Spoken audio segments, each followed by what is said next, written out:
أعوذ بالله من الشيطان الرجيم بسم الله الرحمن الرحيم اقترب للناس حسابهم وهم في غفلة معرضون صدق الله مولانا العظيم يا رب صل وسلم دائما أبدا على حبيبك خير الخلق كلهم 17ویں پارے کی پہلی سورت سورہ انبیاء، یہ مکی صورت ہے۔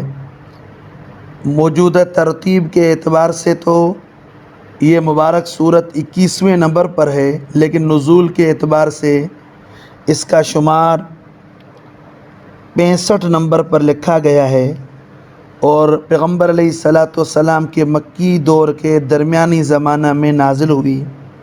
اس مبارک صورت میں جس طرح دوسری مکی صورتوں کی طرح توحید و نبوت اور عالم آخرت کے دلائل، 17 انبیاء علیہ الصلاۃ والسلام کے عبرت انگیز تذکرے فرمائے گئے کہ انہوں نے کس طرح دین حق کی تبلیغ کی اور منکرین کفار کے تکالیف اور مشقتوں پر کس قدر صبر کیا، اور اللہ تعالیٰ نے انہیں کامیابی نصیب فرمائی، اور دشمنوں کا کیسا برا انجام ہوا۔ اسی مناسبت سے اس مبارک صورت کا نام بطور علامت کے انبیاء رکھا گیا۔ اس کے ابتدائی رکوع میں یہ بتایا گیا کہ انسان کے اعمال کا حساب ہوگا اور اس کا وہ وقت قریب ہے، لیکن وہ غفلت کے اندر پڑے ہوئے ہیں، اور اللہ کے جو احکام ان کے ہدایت کے لیے، ان کی رہنمائی کے لیے آتے ہیں، ان کو وہ بے پرواہ ہو کر سنتے ہیں، کھیل اور تفریح میں ایسے مستغرق ہیں۔ پھر فرمایا کہ کچھ منکرین تو پیغمبر علیہ الصلاۃ والسلام کو نعوذ باللہ کبھی ساحر کہتے، کبھی شاعر کہتے، کبھی کچھ اور کہتے تھے۔ اس کا رد فرمایا گیا۔ فرمایا اور پھر گزشتہ انبیاء علیہ الصلاۃ والسلام کا تذکرہ فرما کر یہ فرمایا گیا کہ دیکھو، وہ انبیاء علیہ السلام بھی دین حق کے داعی تھے، اور ان کے ساتھ بھی لوگوں نے نعوذ باللہ انکار اور جہالت کا معاملہ کیا، جس کے نتیجے میں وہ بھی تباہ و برباد ہوئے۔ پھر آگے دوسرے رکوع میں گزشتہ قوموں کی تفصیل بیان فرمائی گئی کہ کس طرح انہوں نے اپنے انبیاء علیہ الصلاۃ والسلام کو جھٹلایا، کس طرح وہ لوگ گمراہیوں پر ڈٹے رہے، جس کے نتیجے میں تباہی اور رسوائی ان کا مقدر بنی۔ اور فرمایا جس طرح پہلی قوموں نے سرکشی کی اختیار میں اور اختیار کو غلط استعمال کیا، اختلاف میں پڑے رہے، تو نعوذ باللہ ان کے لیے شامت اور وبال۔ پھر اسی طرح قرآن کے منکرین بھی اگر یہ طریقہ اختیار کر رہے ہیں، یہ روش اختیار کر رہے ہیں، تو پھر توحید کے دلائل بیان فرما کر فرمایا گیا کہ دیکھو نعوذ باللہ تمہارا بھی انجام یہی ہوگا۔ پھر مشرکین مکہ کے ایک گندے عقیدے کا رد کیا گیا کہ فرشتے اللہ کی اولا بیٹیاں ہیں۔ فرمایا کہ نعوذ باللہ اللہ تعالیٰ کی ذات اولاد سے پاک ہے۔ پھر منکرین کو سزائے جہنم کی وعید سنائی گئی۔ تیسرے رکوع میں آسمان و زمین کی پیدائش کا ذکر فرماتے ہوئے فرمایا کہ اتنا مضبوط و محکم نظام، اس کی طرف توجہ کرنی چاہیے جو رب العالمین کی حکمت اور تدبیر سے چل رہا ہے۔ پھر بتایا گیا کہ انسان کی پیدائش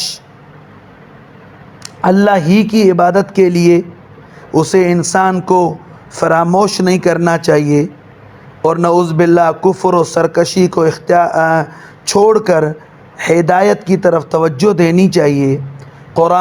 پھر قرآن اور صاحب قرآن کا جو نعوذ باللہ مذاق اڑایا جا رہا تھا، فرمایا کہ یہ لوگ عنقریب کیا کریں گے، قیامت کے دن سارے اپنے ان برے اعمال کا بدلہ اور سزا دیکھیں گے۔ پھر فرمایا منکرین قیامت جب انہیں قیامت کے آنے کا بتایا جاتا ہے تو وہ کہتے ہیں کہ یقولون متی ھذا الوعد، کب یہ قیامت آئے گی؟ جواباً بتایا گیا کہ یہ تو علم اللہ تعالیٰ کو ہے، لیکن جب آئے گی تو ان کا انجام انتہائی خطرناک ہوگا۔ پھر پیغمبر علیہ الصلاۃ والسلام کو تسلی دی گئی کہ آپ سے پہلے بھی کئی انبیاء علیہ الصلاۃ والسلام کا مذاق اڑایا گیا، لیکن پھر گزشتہ قوموں کے اوپر جو عذاب آ برسا تو ان سے بھی وہ دن دور نہیں۔ چوتھے رکوع میں یہ بتایا گیا کہ جو لوگ شرک کرتے ہیں ان کو اللہ کے عذاب سے وہ تمام ان کے معبودان باطلہ نہیں بچا سکتے جن کو انہوں نے اپنا معبود بنا کر رکھا ہے۔ فرمایا پھر کافروں کے منصوبوں کے متعلق بتایا کہ وہ خیال کرتے ہیں کہ ہم اپنی سرگرمیوں سے، اپنی بری تدبیروں سے اسلام کا خاتمہ کر دیں گے۔ یہ ان کا نفس کا فریب اور دھوکہ ہے۔ اسلام دن بدن ترقی کرتا رہے گا۔ پھر قیامت کی جزا و سزا کا تذکرہ، قیامت کے دن جزا و سزا کا تذکرہ، اور اس کے بعد انبیاء علیہ الصلاۃ والسلام کا تذکرہ شروع فرما کر سب سے پہلے موسیٰ علیہ السلام اور ہارون علیہ السلام کا تذکرہ فرمایا۔ یہ بتایا گیا کہ جس طرح اللہ تعالیٰ نے موسیٰ علیہ السلام پر تورات نازل کی، اسی طرح قرآن مجید بھی اللہ ہی کی کتاب ہے۔ پانچویں رکوع میں ابراہیم علیہ السلام کا تذکرہ تفصیل کے ساتھ، اور ابراہیم علیہ السلام کا دین کی دعوت دینے کا تذکرہ، کس طرح آپ علیہ السلام نے بت پرستوں کو اپنے دلائل سے خاموش کیا۔ ایک دن تو ان کے بت خانے میں جا کر بتوں کو توڑ ڈالا، اپنی قوم کو سبق دیا کہ یہ بت خدا نہیں ہو سکتے، جو اپنی ذات سے بھی نقصان کو دور نہیں کر سکتے۔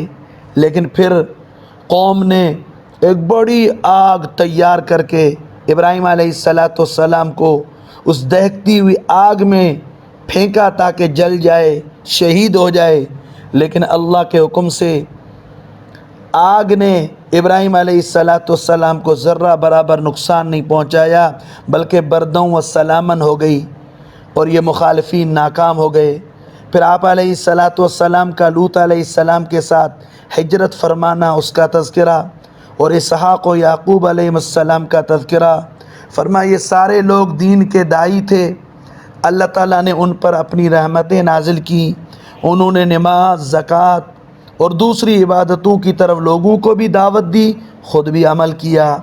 چھٹے رکوع میں مختلف انبیاء علیہ السلام کے تذکرے فرمائے گئے، مثلا حضرت نوح، حضرت سلیمان، حضرت داؤد، حضرت ایوب، حضرت سلیمان، حضرت ادریس، حضرت ذوالکفل، حضرت یونس، حضرت زکریا، حضرت یحییٰ اور سیدہ مریم اور عیسیٰ علیہم السلام۔ فرمایا سب نے مشکل اوقات میں اللہ ہی کی ذات کو پکارا۔